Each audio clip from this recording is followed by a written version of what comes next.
జీతాలు ఇవ్వలేదని ఇక్కడికి వచ్చిన కార్మికులందరికీ కూడా సిఐటి తరఫున ధన్యవాదాలు తెలియజేస్తున్నాం. అలాగే నిన్న ఒక జోన్లో ధర్నా పెట్టాం, జీతాలు ఇవ్వలేదని.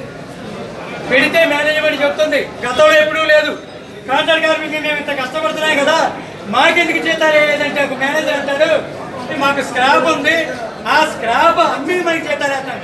చూడండి, స్క్రాప్తో మన కాంట్రాక్ట్ పోల్చాడు. ఒక హెచ్ఓడి ఎంత దౌర్భాగ్యం చూడండి. ఇది పరిస్థితి ప్లాంట్లో.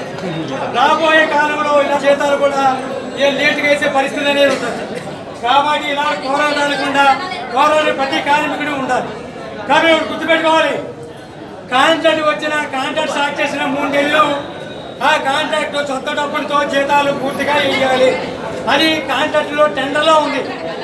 ఆ కాంట్రాక్ట్ ఏం చేస్తాడంటే ఒక నెల వేస్తున్నాడు, 2 నెలలు నాకు బిల్లు అందలేదు కాబట్టి మేనేజ్మెంట్ బిల్లు ఇస్తే నేను వేస్తాను చెప్తున్నాడు.